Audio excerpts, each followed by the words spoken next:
Well, thank you, Joe Wallen, for joining us today. It's super exciting, and it's for me, it's a privilege and an honor to have the ability to do this with you. I mean, we've known each other for many years, and just seeing your journey through a professional athlete to general manager to in a second largest indoor facility, and now the senior director of the biggest facility in the country, tennis facility in the country, is very, very exciting. I cannot say enough great things about you. So we're very happy to have you. And thank you for joining Athlete Soul and this transition talk today. Before we get started, though, Joe, tell us a little bit about your tennis journey. When did you start? How did that all happen? Give us a little bit of context so we know Joe, the tennis player. Okay, I've got a couple of good stories, I guess. So I actually started when I was 4 years old, and I had two brothers, and my parents owned a fish and chip shop, originally from England. So you'll hear a really confused accent, which I'm sure we'll get to why soon. But my brothers were just playing with an old warped wooden racket. When I say wooden, I think that also defines my age. So just tell me I'm a little bit older here. And I wanted to play. And my dad was like, no, the racket's bigger than you. Just go in and play with your, dolls and teddy bears. And I just kept crying, crying. And my mom's like, just let her hit a ball, just let her hit, just let her try. And I'm sure they thought fail, right? And I remember my dad tossing me a ball and I hit a backhand and I broke the living room window with my backhand. And I didn't just break it, like smashed it. So as a 4 year old, I was first of all, I was like, oh gosh, I'm going to get into trouble. And then I was like, wow, that was super fun. Like, my dad's like, let's try that again. So that's exactly like how I actually started playing. And then I just every single day I spent hours with a foam ball and a plastic racket playing against my parents' fish and chip shop wall. So the ultimate wall, the glass wall of my parents' fish and chip shop. And then my dad's like, look, I think she needs some lessons, started playing, was number two in England in the 12 and unders. And long story, my dad was looking for sponsorship money because it was obviously getting very expensive to travel. And somehow got in touch with IMG, International Management Group. And the person that picked up the phone was in charge of European tennis. Just so happened they were in England that day, in London, picked up the phone. And so ended up hitting with Virginia Wade, who was a very famous older tennis player, and went down to her house. And she said, okay, I think it's, you need to get out of England at the time. And they sent me to Nick Bollettieri Tennis Academy, which is now IMG Academies. And when I was there, I got offered a 5-year scholarship by Nick. And so hard decision to move away from family at 12 years old. And it was me that wanted to do that, like desperately. I was like, no, I want to go. I want to go. So moved over there, spent a year by myself without my parents. So at 12 years old, having to grow up, having to learn how to do laundry and get up and do homework and be responsible.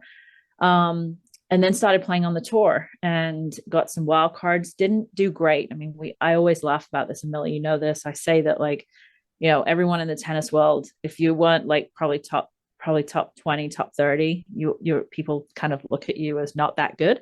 And I was way less than that. I got to about 250 in singles and 150 in doubles. So traveled the world, but it's something I wanted to do. I love doing it. Lost a lot of money doing it. And then, but I was so close. I had some really good wins along the way, and then some really, really, really tight losses where I think it could have pushed me over the edge to break that top 100 and just couldn't quite do it. So when I was playing, I always felt like I was learning like the sport, right? And I would go into clubs and look at how they were doing things and look at the programs and watch people coach, watch hundreds of coaches on the tour coach about how to coach and maybe how not to coach, how to treat people, how not to treat people. So I always knew that tennis wanted to be, what I wanted to go into. I remember my dad, when I was little, I started playing. McEnroe, Connors were playing, and he looked at me and said, if you ever touch your racket to the ground, ever in temper, I will break every single racket you own and you will never play tennis again. And I was like, okay. And I never did because I was scared to death of my dad, like following through with that. And I remember one of my last tournaments, I got so mad, I broke my first racket. And I was like 26, right? And I was scared to Wow. death of my dad still, like, oh my God, he's going to take every racket and I'm never going to play again.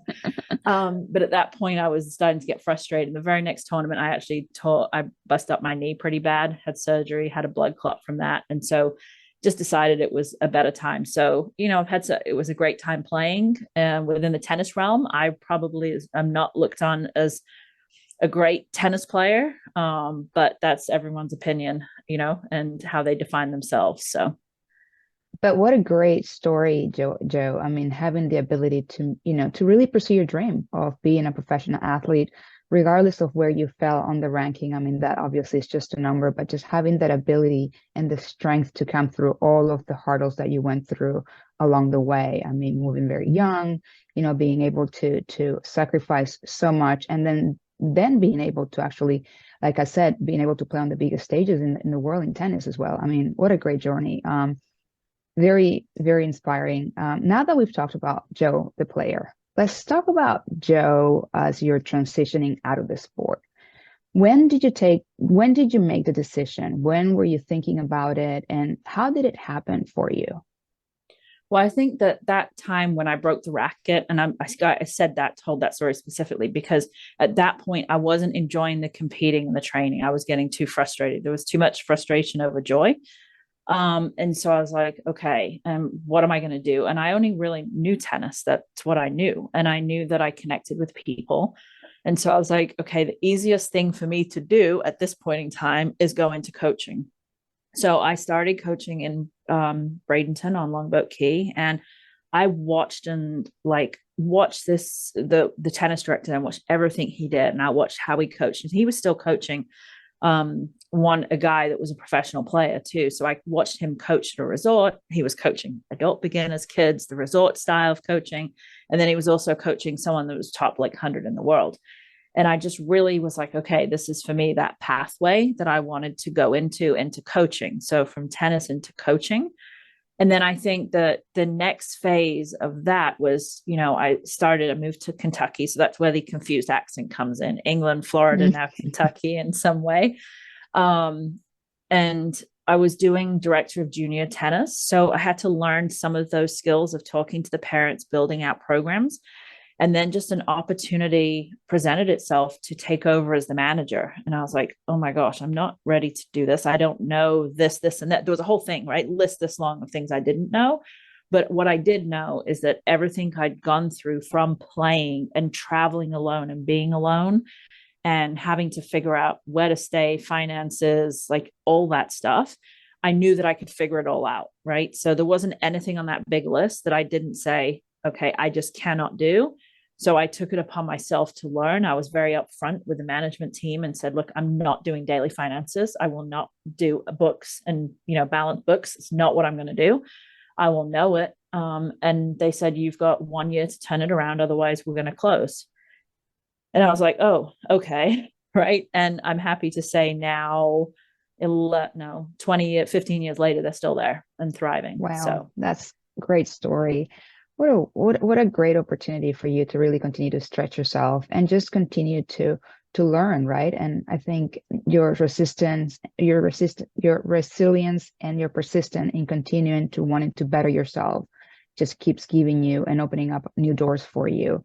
Now, I know that when you leave your country very young, you've done tennis 24/7, pretty much 365 days a week. And that is all that you know of is I am Joe, a tennis player.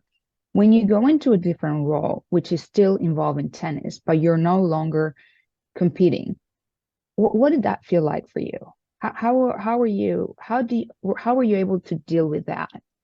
that's And a did you great have a group? question. And did you have a group of people that helped you transition and do all of that? That's a good question. I think that a lot of, you said resilience, I think persistence is in there as well, right? I think that my dad had given me so much belief in me. And like, I don't think he ever wanted me to quit. He still has that belief that I could probably still go out and make it now, right? But like, he instilled that in me. And we would have I say, adult conversations when I was young, very much adult and within the family. I mean, deciding to move a family and all that. That was part of my decisions. And so I felt like I was having very adult conversations. So I don't think I've ever thought about it as in, okay, it's anything different.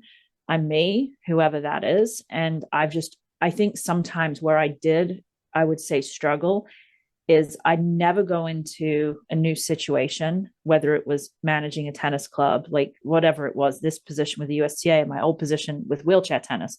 I knew nothing. And I would not go in pretending I knew something I didn't know. So I'm always very honest about what I can do, what I can't do, and what I can learn and what I don't feel I can learn and where I need support. So I would say that my dad was that belief in me that always was there, but I've always been a semi loner and I think you are, especially with tennis. You don't have a huge support around you, have a small group, but not a large group. And I just had to make it on my own. So it was my own self-belief in myself that, hey, this is who I am. I can't change who I am. So you either take me as I am and help me develop, or you don't have that belief in me, then I don't need you to be part of my life anymore. So I think that's where it is really, just having that belief that I can learn what I need to learn. I think that's a great takeaway too, Joe, because I feel like a lot of athletes currently are just identified solely with what they do and are so fearful or scared or, just have that lack of confidence to take the next step, even though they do not necessarily know what they're doing, or just trying something new might make them a little hesitant. So I think that is a great takeaway, and I appreciate you sharing that because it's really important that our athletes hear that. Now let's talk about Joe currently. Tell us a little bit about this role that you're in with USTA. I know you have the largest facility the largest tennis facility in the country, perhaps in the world. You can correct me if I'm wrong when I say that. But what does it entail? What do you all do? I know there's programming a big part of it, but tell us more. What exactly is it that you are currently doing? So that's a great question. Sometimes I still ask myself that, right? But I mean, there's so many different departments and different layers, from courts and grounds and really understanding the facility to understanding the business model to understanding we have to work a lot with other departments and understand what their goals and priorities are and how we can help. So I think that it's such a massive job, and I have to be adaptable every day. Something is new every single day. I've had to build relationships with identified people to make them understand what our business plan is, right? Because everyone's got in the USTA, you've got different departments doing different things, and we almost have to bring it all together in a way to show that we're being inclusive. So having that open mind again to work with everyone and try to understand where they come from. I mean, mission is obviously to grow and promote the game of tennis and through all diversity and through different lanes, but also we're a business, so it's sometimes hard because we have that mission, and then we have the business of where I have to make a little bit of money or I have to at least break even. So it's always sometimes a fine line with that. But I think the number one thing that I'm doing that I didn't probably realize I was going to do is being and managing and helping others and helping people develop. I have a lot of time working with my direct reports and then their direct reports to kind of see how they can develop and grow, and dealing with issues as well that come up within people internal with my own team, but then also the hundreds of customers that come in that may complain that their kid's not in the right place. So I think people management is one of the largest things that I do, and then trying to understand where we need to be in the next 5 to 10 years. Oh, excellent. I know that one of the biggest things that you always mention is that you want to be remembered by taking a chance on the people that others didn't believe. Talk a little bit about that. Why is that so ingrained? And just share with us that, because I do find that fascinating, especially coming from a sport that is very individualistic, as tennis is. What made you change your mind in terms of that? And how do you see it moving forward? It's interesting. I was taking a class on Monday and they had us write this like personal mission statement. And I was struggling with it. I'm like, okay. And, I started thinking about it, and everything I wrote was in response to what I've been told in a negative way. So when I say people, I want to be remembered that someone took a chance. I took a chance on someone and believed in them when others didn't. I think that's kind of my personal mission and value. And it derives back to when I was 15. I remember having a conversation at 15, right? Just 15 years old, 16 years old, with Nick in his office. And he goes, you're just not good enough to make it. And I was like, okay. And again, go back to that where I say, who's defining what I'm good enough to be, right? And he's like, you're not good enough. Well, I'd had some wild cards. I got my butt kicked, right? I had some decent results, but I was 15. Who tells a 15-year-old without a follow-up, right? Of saying, okay, but you're not good enough to be a top 10 player or a top 50 player. However, you could do this, this, or this. Now, it was like, well, you can go to college wherever you want to go, but that's not anything I wanted to hear because I didn't want to go to college. So I remember walking out and my dad saying, what do you want to do? And I said, well, I don't care what Nick says. I said that not in that way, in a little bit more disrespectful way. And my dad's like, okay, let's go do it. Right. And that's why I think that unfailing response from my dad of let's go follow your dreams. So when I say, I don't think at that point in time, obviously he didn't believe in me now. Right. And, he was here a couple of years ago before, probably about 8 months ago, maybe a year ago now on campus. And, before he passed. And I remember the person that was with him said like, oh, we're so proud of you. And I had mixed feelings about that, right? Because I was in the back of my mind, I'm like, that they didn't believe in me then, but now, and I said, defines what you mean as greatness, right? There's many things in this world. And I think that's where, students coming out of college or transitioning in to the business world, there's so many different aspects of sports that you can get into. And just being an athlete and winning or losing should not define where you can go or defines who makes it, right? So I think for me, when I talk about being remembered like that, I want to do the same for others. I don't want others to be like, ever say, well, she told me that I wasn't good enough, because I don't know what good enough means. What does good enough mean in our world today? So I would say that's where it comes from. And I would say I'm still very competitive in a way. Maybe you agree, maybe you don't. But if someone tells me I can't do something, I actually like that, because I'm just going to prove you wrong. Because don't tell me I can't do something, just I'm going to try and prove you wrong that I can do it. Fantastic, because that's a great segue for the next question. Share the skills that the sport actually taught you that you're bringing every single day, either in life or with your current role. I mean, I think you've mentioned a couple, but just get a bit more details. That would be great. I think that, when you're playing, and you said something really good the other day, like today, just a few minutes ago, my God, that's where I'm already thinking. You said this a couple of days ago. You said this just a few minutes ago, that like people define who they are, right, with winning and losing. And I think that's really tough through social media now, because people do say that, and there's a lot of pressure on people. But the resilience, I think from being an athlete to the organization you need, I'm not sure I know too many athletes that, don't get to their games on time, right? I mean, as a tennis player, you're either there or you're not. You got 15 minutes and you're defaulted, right? So very organized, very the resilience, obviously, being able to adapt. I mean, that's something I think is very important. I'm trying to teach my daughter that now, which she does not receive that skill from me. But, you may have something where, we were scheduled to practice at 9 and, you didn't show up because you were late or because you had an injury or you couldn't play. Okay, how do I adapt to that? So the adaptability.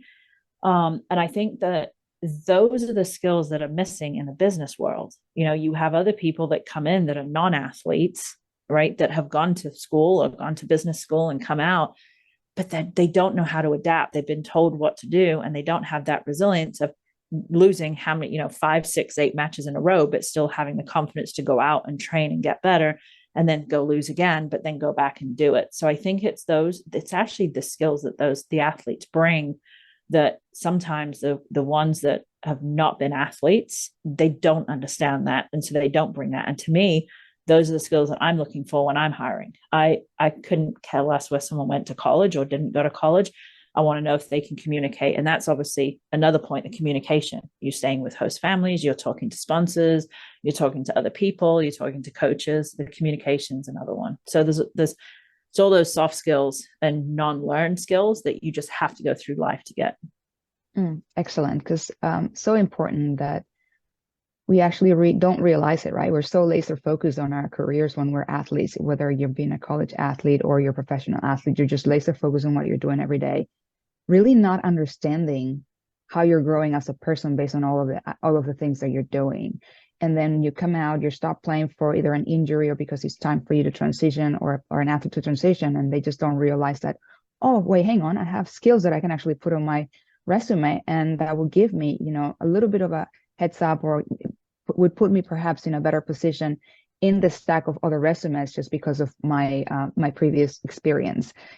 So I think that's a great takeaway as well for me from the conversation. Now I have a couple more questions, but I do want to say, Joe, while we're here, thank you, because you were one of those that believed in me when not very many people did at the USDA. So I honestly appreciate that, and this is why this conversation to me is so impactful and great. So let's get back to it. Looking back at your tennis career, would you do anything differently? Do you have any regrets? That's such a good one. I don't believe in regrets. I don't know whether that's the right question for me, because as I said, I think everything happens for a reason. And I was put in situations that no one should be put in. But I learned from them and became stronger because of it.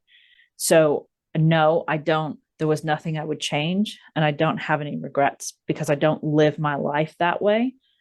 I would say that if you said to me, if you framed that differently and said, would you let your daughter do what you did or have that experience? Then I would be like, absolutely not. I would do things differently at that time. But that's not blaming like my parents, because at the time they didn't know, right? You have to go through that to understand what is happening.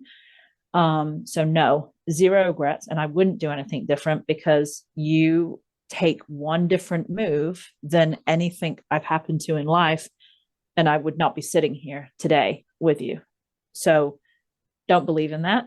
But if Got you it. ask me with my daughter, then I would say I would do things very differently. It's a great point. Yeah, absolutely great point. And last one, any advice for players or athletes preparing to transition out of the sport? Anything that you would hope to see, or that maybe you wish you did transitioning out of sport? I think having the belief that you can go into a business world. I mean, as I don't think we even touched on this with me, I did not go to college, and I'm very sometimes sensitive about it, in my unsensitive way that I am. And I don't really care what anyone thinks, but I make that comment because I didn't have that educational background. But with that belief and that open-mindedness, you can find what you want to do and how you want to do it. So I think that, either students that are coming out of college or being on the tour, there's so many open doors, and you have to shout about your experience of being an athlete, right? Because that's what's going to get you in the first door. And once you're in that first door, most of the athletes are going to succeed like crazy because they bring all these skills that a lot of other people can't do. So I think it's really that understanding. I mean, I would have never, ever dreamed that I would be in the position I am today, right? And I don't look 15 years out. That was one of the other exercises that they had us do last Monday. And I was like, 15 years, like, how can I think 15 years ahead? Like, I don't do that, maybe 5, but not 15. And so I think that shouting that they're an athlete, right? And talking to different people. And when you're talking, telling them what you do as an athlete and what you've been able to do will open up the door for you. Because I think I've been very recently focused on, hey, I think I can only do tennis, and I'm not sure I've got any other avenues. And I think I'm starting to now realize that I actually have other avenues to go to if I wanted to, not just tennis, because I've got now this huge skill set that the basis of it was tennis. Wonderful. Thank you so much, Joe. This has been an amazing conversation. And, I think you've hit great takeaways. I mean, the resilience, persistence, consistency, taking the risk, and being able to keep coming back, whether you fail or you don't, just taking that step to follow your dreams. I mean, great takeaways. I think our athletes at Athlete Soul will be very appreciative of this conversation. And I will say, just stay in touch and we might be sending some your way. And I will say, you never let me say anything as a thank you to you for having me on this. I said we go back a long way. You did yourself well and didn't ask me any stories of us playing together, which we'll just leave at that one. But I think that, as well, when you said that, you believed in me, I almost started crying with that, because that really is, everything. And I think that, I appreciate what you're doing. I love what you're doing here, and to see you develop and grow. And that's so weird because I think we've grown up together, but we're growing up together and we're both doing a great job in, the sport, and we've transitioned, and it hasn't been easy on all the times, but I just appreciate you and your friendship and the friendship that we've had through tennis as well. I'm very proud of you too. Oh, thank you. Thank you.